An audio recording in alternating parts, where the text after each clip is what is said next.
Hi, this is Cathleen Scott, and welcome to the Cathleen Scott podcast. I'm excited to start another episode today. I am joined with Gabe Roberts, a partner at the Scott Law Team. Gabe comes to us today having just filed a very interesting and important lawsuit on behalf of one of the firm's clients, Mr. Toby Tobin. Gabe, tell us a little bit about what we can expect. Yeah, Kathleen, I'm really excited for our listeners to hear from Toby directly about his story. The work he did as a teacher, how it led to his employment ending at Pinellas County School District, and the reasons why, he didn't want to go quietly, he wanted to go loudly, and part of that includes the filing of this lawsuit to address what is truly and obviously an infringement on his rights. So we're going to dive into how the legislature can cause a public employee to lose their job just because they are them. And I think that'll be an interesting topic today, so thank you. I think it's 2021, Toby, is when you start teaching, and then it's 2023 is when Florida officially passes the bill that led to the end of Toby's employment. And so this bill, if I get it, and tell me if I get it wrong, but as I understand it, the bill makes it such that you cannot identify as any gender other than your biological gender or your sex associated at birth. Is that right? Generally speaking, yes. I mean, we can probably quibble with the language about what does it mean to have, gender assigned at birth versus sex assigned at birth, and there's a lot of issues with the way the bill is worded. Not the least of which is that it's very poorly drafted, as a lot of these bills end up being when you're trying to define things that maybe can't be defined so easily. But yeah, it essentially attacks any sort of references to sexual orientation or gender identity in education, and so. One effect of that is a situation like with Mr. Tobin being asked to essentially use the incorrect pronouns or honorifics, descriptions. Other examples are we saw just recently here in Florida, a teacher was terminated from their job because they used the pronouns that a student chose to go by, right? So they were respecting the student's choice to use their pronouns of choice, and that teacher got fired for doing that as well. So it's not just about the teachers, it's also about the students as well that are being impacted by this. That's an excellent observation. I'm just kind of struggling with how the district could hire a person as Mr. Tobin, and then 2.5 years into their employment, there's no issue. The students are happy, the district's happy, the performance evaluation, everything's good. A bill comes along and says, now you have to be, Mrs. Tobin? Was that the ask? They had to change your name, essentially? Right. How did you respond to that, Toby? Oh, I'm so sorry. Previously, I had my my pronouns up on my board. In preparation, we took down the pronouns on my board. I use he, him, his, or they, them pronouns. And after a conversation with the district, they said that I would have to use pronouns that coordinated with my assigned sex at birth, which is female. So in response to this, I as I said previously, I loved working at my school. I had a great rapport with the team, with administration, with my other staff members, with the students. I had no intention of leaving. So I thought, okay, I can't be Mr. Tobin. Why don't I try for coach again? Or why don't I go purchase some land in Scotland and I can become a lord? So I did make some attempts to combat this in the most gentle way that I could at the time. But yes, essentially I was asked to use only female-specific pronouns and a title. And lost your job as a result of refusing to change essentially who you are and how you and your pronouns. That's a fair statement, Gabe? Yeah, and Toby, I want to go back to the other options you chose, because that's for me one of the more interesting and maybe fun parts of the case, to the extent there's anything fun here, is all the various things you tried doing. I think my favorite one was count. So why don't you tell us more about all of the various things you tried doing to essentially work with the school district and do anything except call yourself Miss Tobin?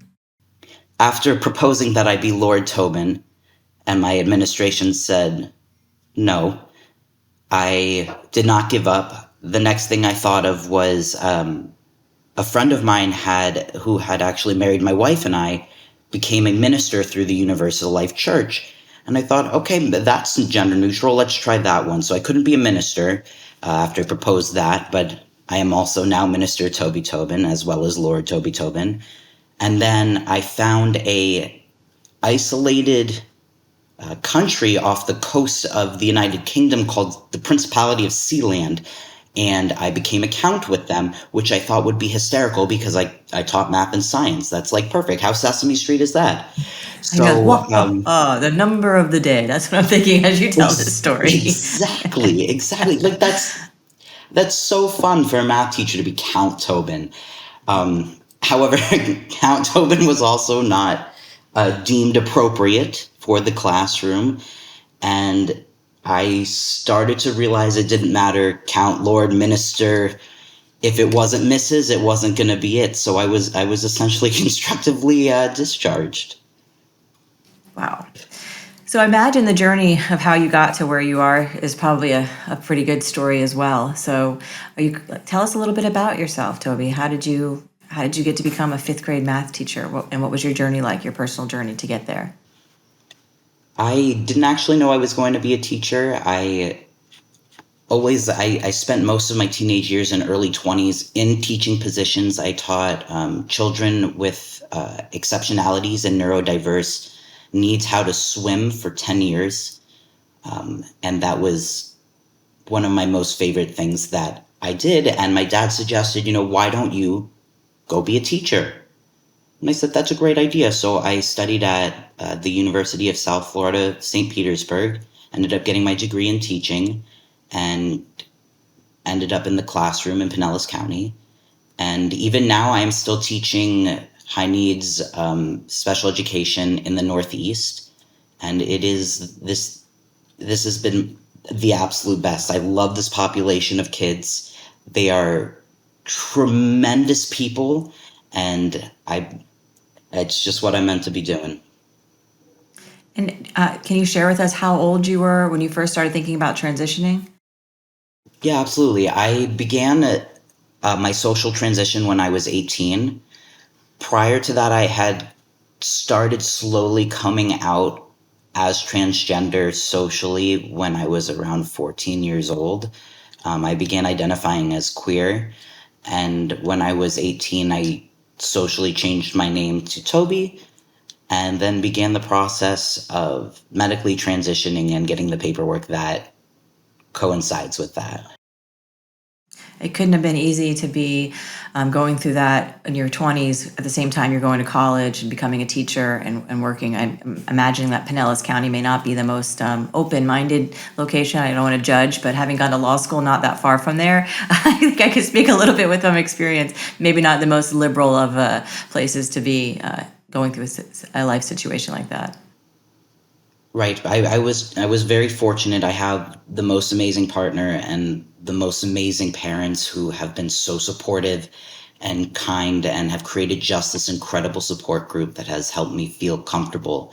And a lot of my goal into becoming a teacher was to help other students feel that they were safe to be their authentic selves, and showing that teachers can look or be any type of way. There is no one right or wrong way to be a teacher, as long as at the end of the day we are helping students to grow and be their best selves, which is what I hope to do in the classroom.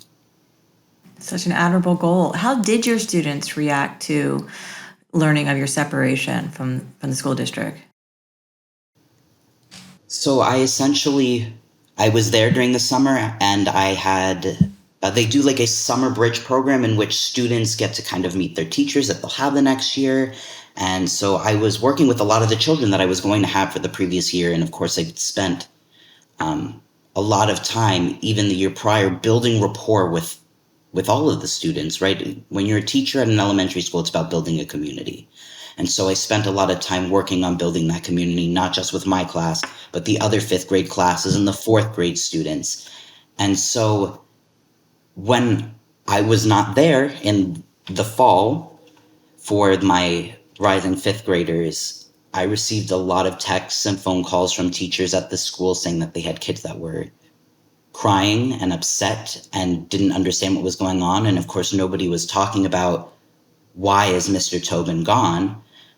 Why is there a vacancy here? And so I can imagine it was really difficult, not only for the teachers who had to now try to answer these questions, but for the students that now this person who they had built this bond with has just up and left. You know, walk through this universe of like this idea that the state essentially tells you that you now have to come into work one day and be not Mr. Tobin, the person you've been for the last several years, but I come in as Mrs. Tobin. How do you think your students would have responded to that? I can't imagine. I think that there may be some intention in. I think it would be odd if I got up there looking as I do and saying, hello, I am no longer Mr. Tobin, and I'm using this other honorific that doesn't quite fit me. And I think that would cause a tremendous amount of confusion. One, because it's not true. And as a teacher, I'm trying my best to share the truth and build these social skills with these children to understand how to navigate in the world and how to exist as their true selves. And that doesn't have to be queer identified. Maybe they're part of a marginalized community. Maybe they're from a socioeconomic low community. Maybe they feel like, due to peer pressure, that they can't show their true selves or what they really like, because fifth grade is that tough time right before sixth grade where there's a lot of peer pressure for social norms. And by going in there and essentially lying to my students who can see that I'm not being genuine, I'm not setting a proper example for these students. I'm not doing them justice. And I can't imagine how much confusion and lack of trust that would have built, right? They tell you in school, build a rapport with your kids, build a rapport. That is how you will get your test grades up. That is how you will have effective behavior management. I can't do that if I'm not genuine. And I think it's important, I'll ask this to Gabe. There was not an issue, like no student or parent was complaining about Mr. Tobin that was facilitating a need to want to change. This is entirely, if I understand it, and you tell me if I'm wrong, based on this new change in the law. Right. The reason why Toby is no longer teaching at the school that he taught at is entirely because of this change in law, right? There was no complaints, no issues, like we said earlier, highly regarded teacher. Toby just explained examples of students being confused and upset by the fact that he was no longer there. So it's interesting. It's not a student-driven or even maybe faculty-driven decision. And so Toby, I'm actually kind of curious to hear from you on that, because the people who passed and sponsored this bill and are sort of championing it, they like to say that it's about student safety and protecting students and things of that nature. And so I'm curious to hear from you, who's someone who actually was in a classroom, worked with students. How do you feel about being told that essentially you need to refer to yourself as Miss Tobin in order to protect students? That's what they are saying. What is your thought about that? Some of my initial thoughts were that is going to create an incredibly unsafe situation for my students, because now, whereas I could have maybe passed as a cisgender person, not that the goal of transitioning is always passing, but now if I go in and I use Mrs. and she, her pronouns, not only is that going to create a sense of confusion for my students, but that is going to also open more conversations, right? If the goal of this bill in theory is to end conversations about trans people, having me in the classroom as Mrs. Tobin is going to do the complete opposite, because there is no room for being incognito. And I think that if we look at the news, recently a mother in a Louisiana school brought a gun to her child's school because the teacher identified as a lesbian and threatened to harm the teacher. Who is to say that this could not happen in the classroom? There is so much concern with gun safety already in schools and in academia that I think that requiring me to label myself in this way would have actually opened up our students to physical harm from people who were protesting. And it seems to me, and I've heard this bill be labeled as kind of a solution in search of a problem, meaning it wasn't like there was like a lot of, right. And it seemed to be what you're saying. And actually, I'm going to go a step further based on your comments. It seems like the effect of the bill actually caused more problems than anything it was kind of like aspiring to address, for lack of a better word. Right. My gender identity has nothing to do with math. It has nothing to do with science. It has nothing to do with the classroom, and nor was it being taught in the classroom. We were simply trying to learn fractions and decimals and division. There is not enough time in the day to cover anything else. Yeah. And I think it's important for listeners to know that when you talk about yourself, Toby, as being a coach, you weren't actually coaching at the school, right? Your students in your 5th grade math class were not kids that you were coaching. Correct. Right. So you're working as a coach off duty, separate and apart from Pinellas. And I think it's also important for listeners to hear that you're a dad. You're Right. not only a teacher, but you're a parent too. And so you come to this issue with such a unique perspective. You're a spouse, you're a hard worker, and you're actually also an author. So tell us a little bit about that. Yes, I have many honorifics and titles now, and I want to kind of circle back to the question of how did my students react when I left? And it's been almost nearly a year and a half now, and I kept thinking I never got to explain to my students why I left. And it is important to me, especially as a special education teacher, to make information accessible to all learners. So what I ended up doing was taking my story and preparing it in a way that was accessible for children, that wouldn't be too scary, right? This is a spooky bill. But I didn't want to create fear. There's no need to create any more fear than has already been created. So I wrote this book, Call Me Mr. Tobin, that encourages students to live authentically and genuinely as themselves. And it, in short, explains why I had to leave and why I was forced out of the public education system in Florida without creating a sense of despair, and instead creating a sense of positivity and light and encouraging you to keep trying and find a new plan when everybody else says no. Yeah, and in many ways, Toby, that's the message that you have lived for them. That's the example that you have created.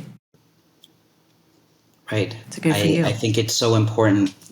Teachers are so scrutinized all the time. You always have eyes on you, and I want to make sure that if I have this opportunity to help others, that I'm helping others understand that trans people, queer people, marginalized communities, we're just people.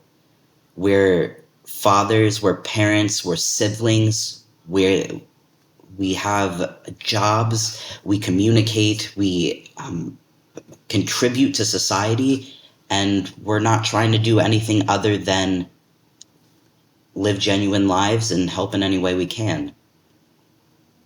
Do you want to address the argument, respond to the argument? Let me ask the question again. Do you want to respond to the argument of people out there who say that having individuals who are trans in the educational system, especially K through 12, cause confusion?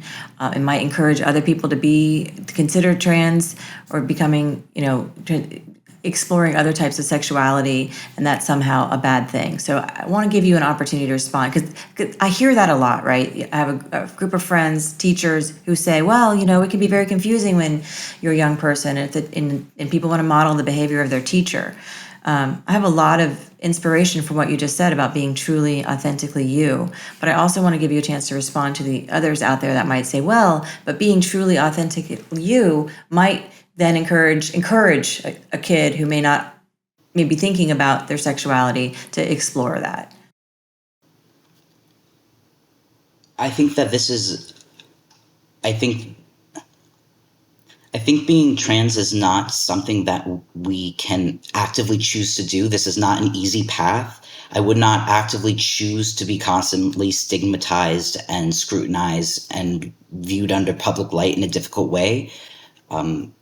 There have been times I have been in public in the state of Florida where I had to walk separately from my wife and son to keep them safe because people were staring and yelling things at us, or threatening us. This is not something that I think a child is going to actively choose unless this is genuine to them. It's not a fad. It's not a phase.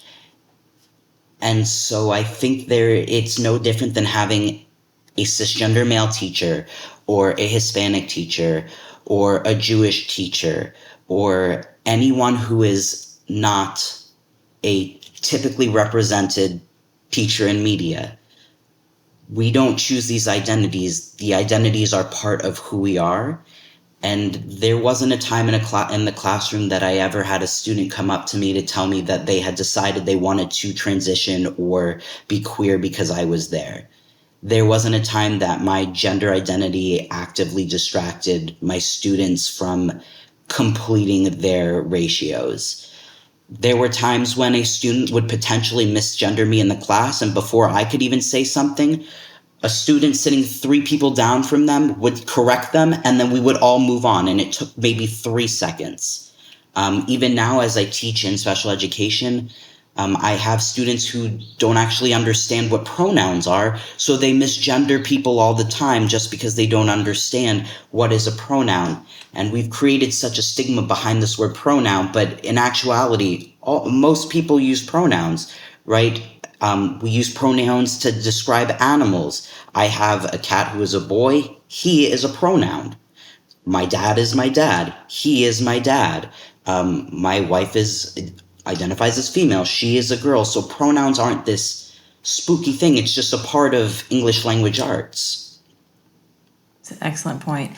You made the comparison with religion, and I want to ask Gabe about that. There are some similarities, right, between individuals who are being, you would never, if we were sitting here having a conversation today in 2025 about a teacher who might be Jewish teaching a group of predominantly Christians, we would never say to the Jewish teacher, tomorrow you need to come in and you need to act and look and identify as a Christian if you want to keep your job here. Now, that is so crazy, that example, but it really does kind of underscore the corollary. So what say you, Gabe?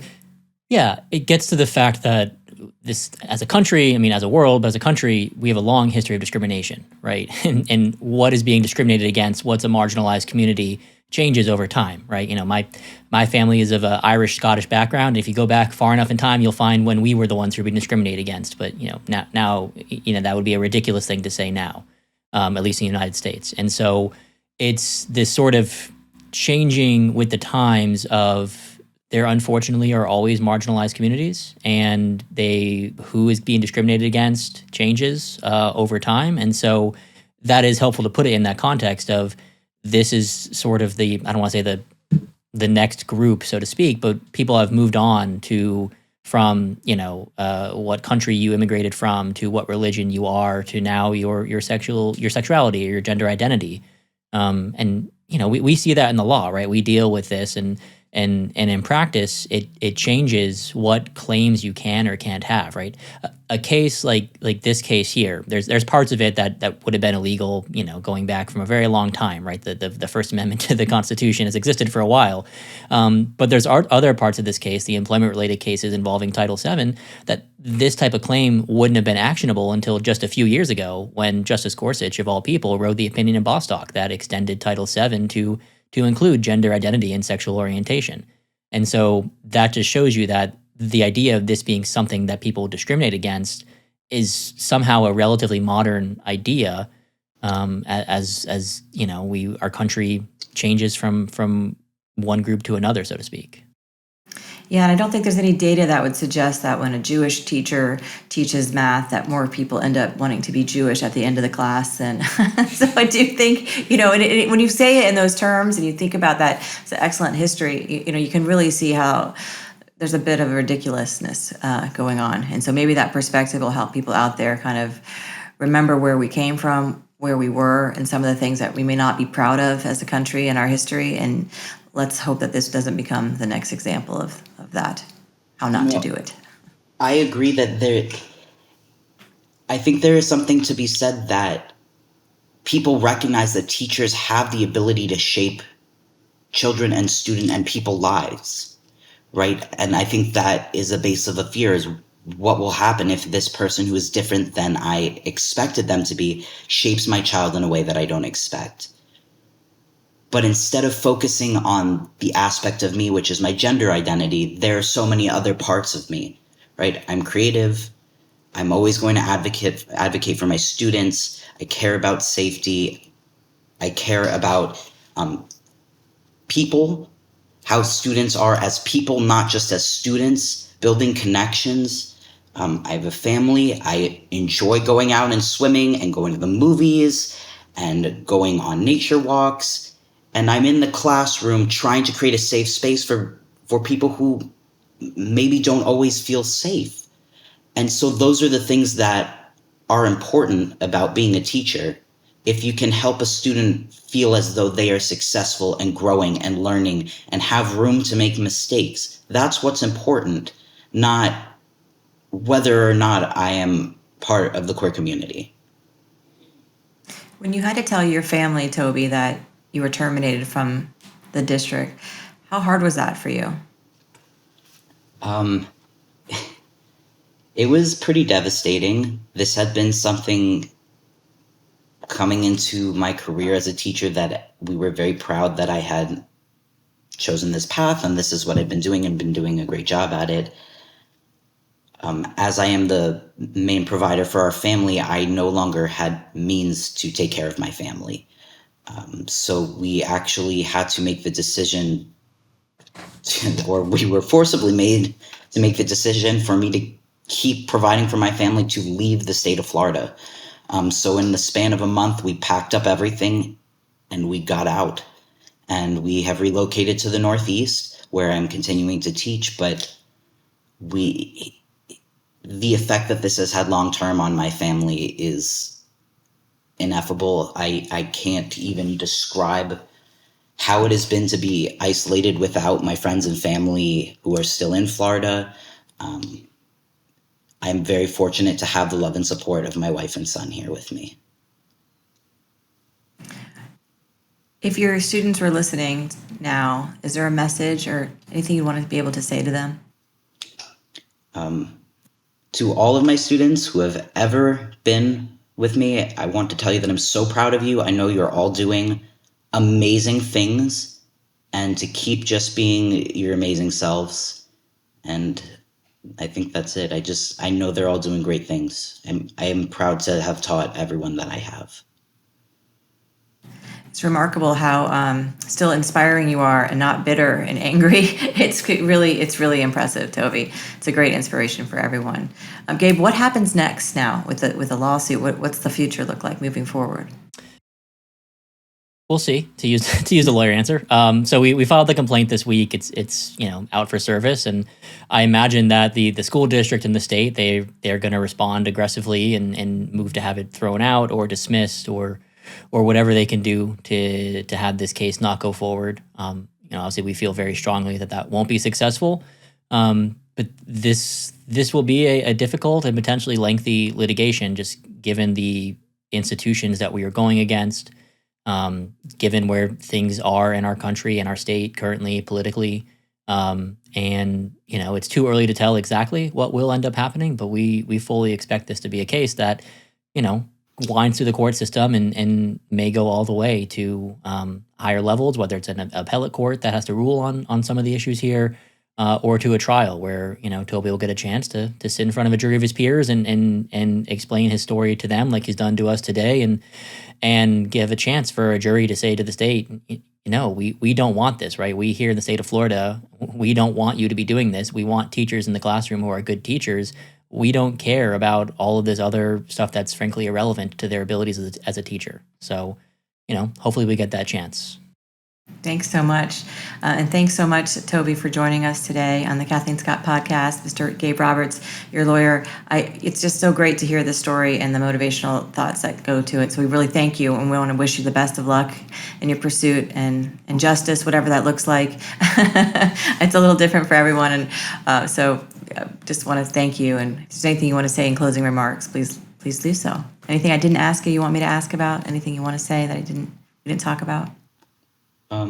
I think the only thing that I want to say that I haven't said is that when given the option to do this quietly or to do this loudly, that I am intentionally choosing to do this loudly because I've always tried to make ethical decisions. And I think the most ethical and moral thing to do in this situation is to use this platform and use my voice as a source of strength and light for others who may not have that privilege, and recognizing that I do come from this place of privilege in which I am able to advocate for our community at this time and to help others feel safe and confident and use this platform for that. Thank you so much for tuning in to the Cathleen Scott podcast. We hope this was fun and informative. We'll catch you on the next one. You can find us online at scottlawteam.com or floridalaborlawyer.com. Thank you for joining.